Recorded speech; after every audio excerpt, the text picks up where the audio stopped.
जय बद्री केदारनाथ दोस्तों, बहुत बहुत स्वागत है आप लोगों का मेरे एक और यूट्यूब वीडियो पे।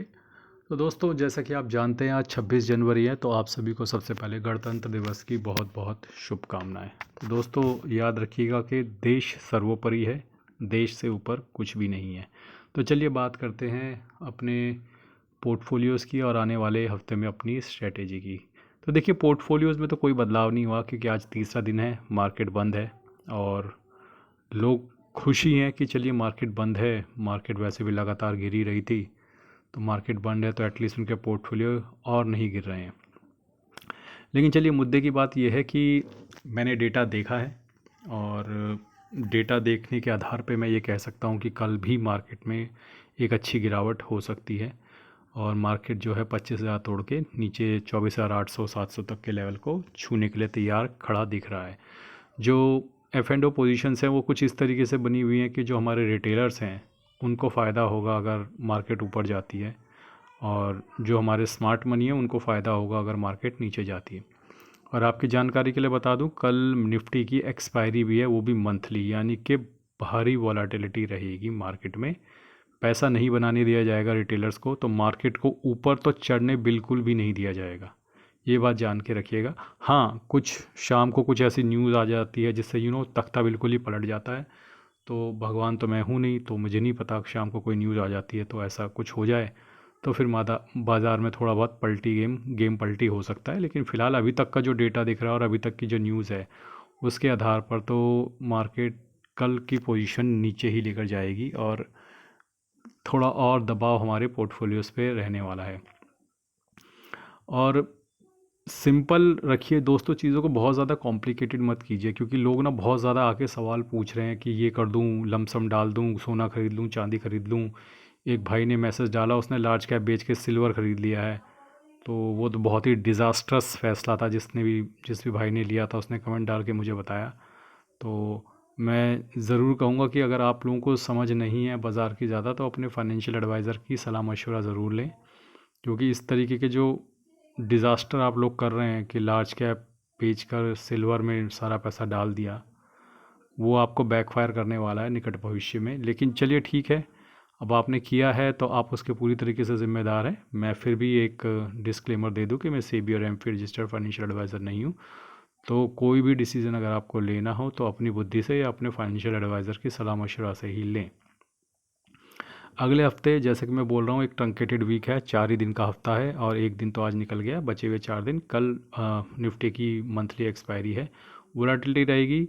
आपको कॉम्प्लिकेट नहीं करना है चीज़ों को, अपनी एसआईपी जारी रखिए। ठीक है, एक बार मार्केट 24,600 तक मैं जाती हुई देख रहा हूँ और 24,600 के लेवल पे अगर मार्केट चली जाती है तो आप अपनी एसआईपी की जो वैल्यू है वो बढ़ा सकते हैं। यानी कि मान लीजिए आपकी एसआईपी जा रही है हफ्ते की 1,000 रुपये की, आप चाहो तो उसे 1,200 रुपये कर दो, 1,500 रुपये कर दो, थोड़ा बढ़ा सकते हो, जो भी आपकी इच्छा हो, जितनी आपकी श्रद्धा हो, जितनी आपकी कैपेसिटी हो। ठीक है, तो ये एक इम्पॉर्टेंट पॉइंट है जो आपको अगले हफ्ते याद रखना है अपनी म्यूचुअल फंड जर्नी में, क्योंकि जब भी मार्केट में थोड़ा करेक्शन आएगा तो नीचे के लेवल पर आपको हमेशा थोड़ा ज़्यादा बाय करने की कोशिश करनी चाहिए। लेकिन समस्या ये है कि नीचे कितना नीचे किसी को पता तो है नहीं, भगवान कोई है नहीं, कितना नीचे ये जाएगा। फ़िलहाल जो दिख रहा है मुझे वो ये दिख रहा है कि इस हफ्ते हम 24,600 तक की जर्नी पे नीचे जा सकते हैं।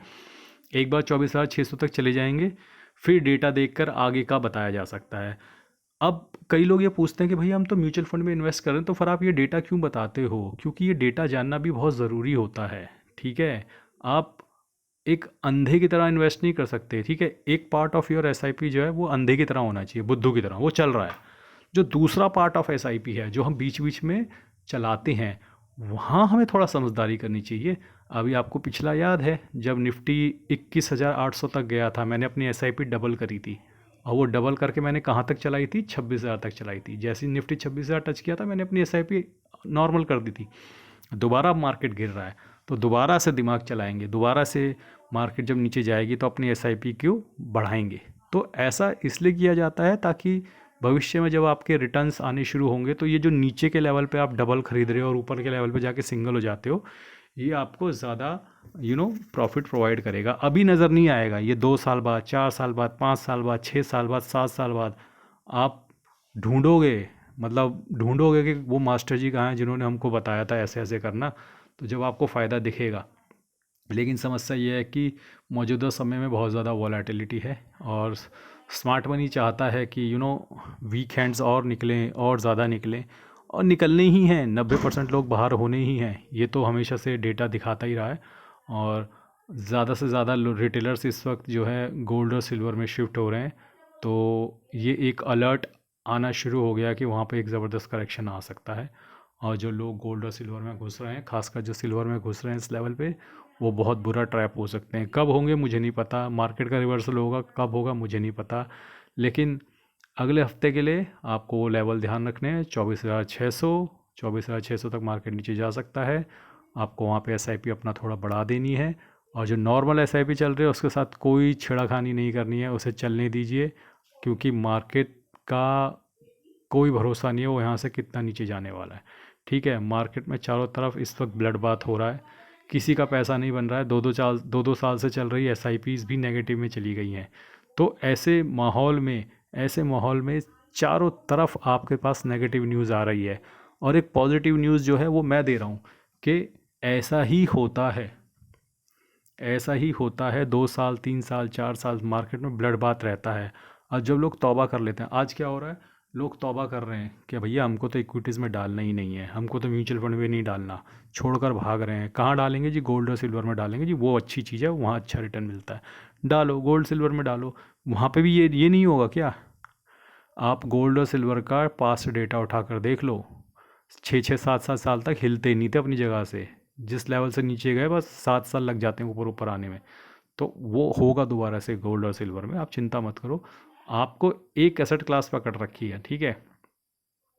अब कई लोग मेरे से पूछते हैं कि भैया आप गोल्ड और सिल्वर में क्यों लेंगे भाई, गोल्ड और सिल्वर लेंगे, सही समय तो आने दो। एक बार इक्विटीज़ को ऊपर जाने दो, एक बार इक्विटीज़ ऊपर जाने दो। क्योंकि मैंने आपको बताया मैं 2024 में पोर्टफोलियो बनाने घुसा था, और मैंने उस वक्त थोड़ा गलती करी, ध्यान नहीं दिया कि इक्विटीज़ उस वक्त ऊपर ज़्यादा थी। लेकिन मैंने फिर भी शुरू किया, क्योंकि मैं लगातार चलाता आ रहा था SIP बहुत समय से, 2008 से। तो 2023 में बेच के फिर जो पैसा बचा दोबारा मैंने शुरू किया। हालांकि 2024 में जब मैंने शुरू किया तो शुरू के 7 8 महीने तो 9 महीने तो अच्छा ही मुनाफा चल रहा था, मैं तो 14 15% प्रॉफिट में था। लेकिन उसके बाद मार्केट में करेक्शन आना शुरू हुआ, और फिर वो सारा प्रॉफिट जो था वाइप आउट हो गया। तो डैट इज़ ओके। तो अब मैं नहीं चाहता कि मैं वही गलती अब गोल्ड और सिल्वर में भी करूँ, वही गलती मैं नेस्डेक में भी करूँ। तो अरे तो करेंगे, सब जगह डालेंगे थोड़ा थोड़ा पैसा, डाइवर्सिफिकेशन ज़रूरी है। लेकिन डाइवर्सिफिकेशन करने का मतलब ये नहीं है कि आज ही सारा डाइवर्सिफिकेशन कर दूंगा। समय है, धीरे धीरे करेंगे। अभी तो 14 15 साल का समय है ना, धीरे धीरे करते जाएंगे डाइवर्सिफिकेशन।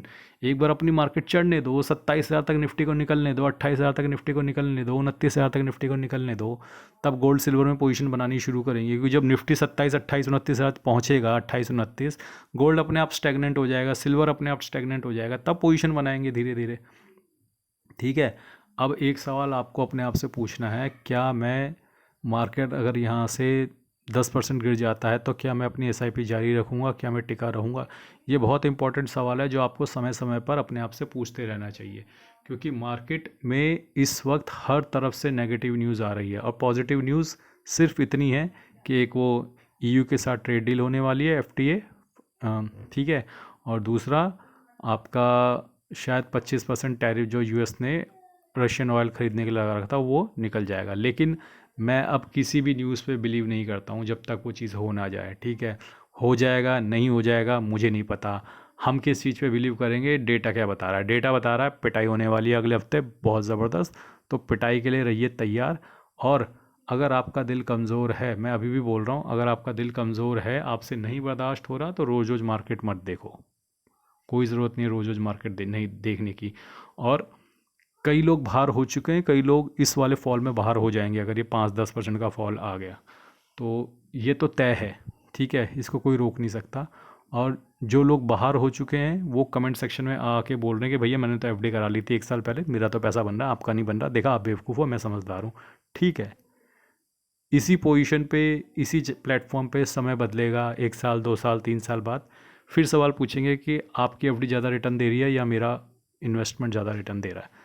फ़िलहाल आज के लिए बस इतना ही। धन्यवाद, गुड बाय, जय बद्री केदार।